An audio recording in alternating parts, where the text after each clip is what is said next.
So if you choose option B for essay 1, what you are doing is you're doing an evaluation essay. So the rhetorical strategies you'd be using would be definition and evaluation by criteria. Our textbook doesn't really address the last one explicitly, but that's what you're doing. All right, so if you do this assignment, what you're going to do is you're going to define good as it pertains to something, and that could be like literally anything, person, place, thing, anything like that. That definition of good becomes your criteria. This is like your list of what a good, whatever it is, will have to do. And then you're going to evaluate whatever you're evaluating based on those criteria. And so basically, evaluation by criteria and definition are ways to do subjective arguments objectively. So, if I think this is a good song, that's just opinion, right?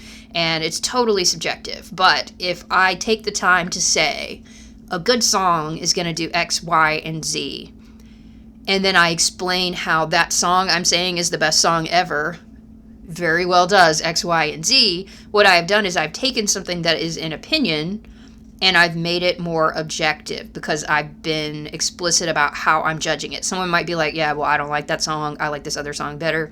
But if I have established my criteria and stuck to them, they can't really say that I'm wrong. They can just more say I disagree because I'm making a logically sound argument about a good song does this. They might disagree with my criteria, but they can't really say that my argument is wrong because I stuck to those criteria. So that's the idea behind learning how to do this. It is a really good trick for doing argument well, defining your terms, and especially when you have those loosey-goosey terms like good and bad and right and wrong and fair and unfair. You want to explain why you mean those, and if you explain it well and stick to that definition, then you're making a very logical and objective argument about something, even if it's just totally your opinion.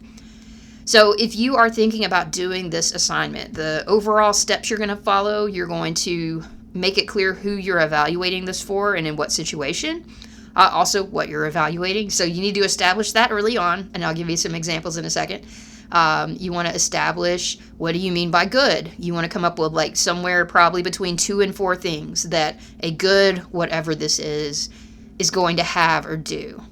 And then after that, after you've established those criteria, you go through those criteria one at a time, and you're evaluating whatever this is based on them.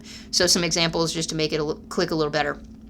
Say you picked trying to argue this is the best pizza. If you're going to visit Chicago and you want to try deep dish pizza, this is the one you absolutely have to eat, and here's why. This is the best one. Or this is the best song for when you're in this certain mood or in this certain situation. Like, say, somebody just broke up to you, this is the song you have to listen to. Or if you love this show and this show is now over, here is the show you need to watch next. So all of those are arguments you can make based on definition and evaluation. And so what you do is you do that same thing. So I'm going to pick the pizza one. If you are visiting Chicago and you have just one day and you're going to go visit one pizza restaurant, this is the pizza you have to eat. And you're going to explain logically why. So you've established the audience and situation. You want like the quintessential Chicago deep dish pizza. And so you've established you're evaluating a particular Chicago deep dish pizza, and your audience is somebody who, maybe they're not familiar with it, but they want like that best Chicago pizza experience. And so then you're going to define what makes it good, and you need to come up with that 2 to 4 things that are like the most important things that this pizza has to have to be the one that they eat when they have that chance to only eat one. And then you go through those criteria. So if the quality and taste of the crust is one of those, then you're going to go through, explain how whichever place it is, Giordano's or Illuminati's or whatever it is, you're going to explain this is how that meets my standard of good. And then say the sauce flavor or the different kinds of toppings or how long it takes to get it. Because in Chicago, when you're getting deep dish pizza, that is a factor.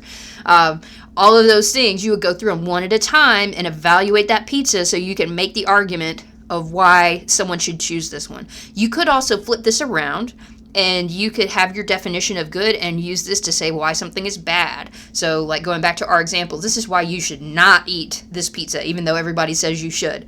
Or this is why this song, even though everybody loves it, is totally garbage. Or everybody loves this show, but this is why you should not watch this show. And so you still have your definition of good, and then you're showing how whatever this is doesn't meet that standard instead. So you can flip it around and do it from the other angle if you would like to. So overall, the way that you would structure this essay, you would do in your introduction, establish both what are you going to evaluate, who are you evaluating it for, and is there a particular situation involved. You want to establish your criteria. So what makes it good? What are the things you're looking for? What's on your list? And then you break those down, and probably one per paragraph. So here's the first thing it has to do in order to be good. And here's why this does or does not meet that standard. And then you do a paragraph for the next one, and so on. And you do that as many times as you need to for each of your criteria. And then when you're done, you write a really quick conclusion to wrap it up.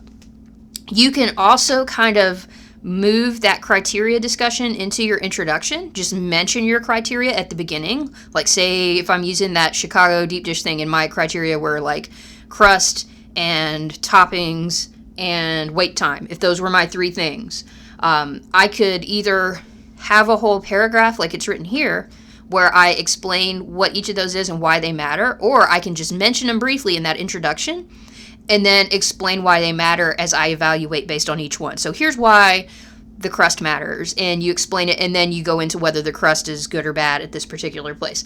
And then you do the same thing with the wait time. Why does it matter? And so on.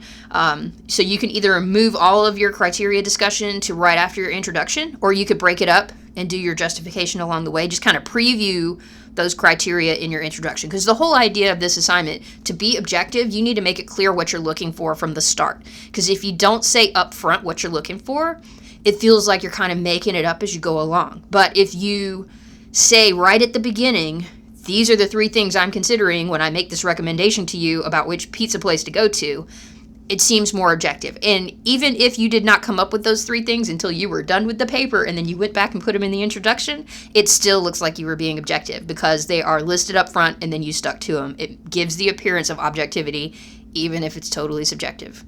So that's what you're going for in this essay if you would like to do option B, evaluation.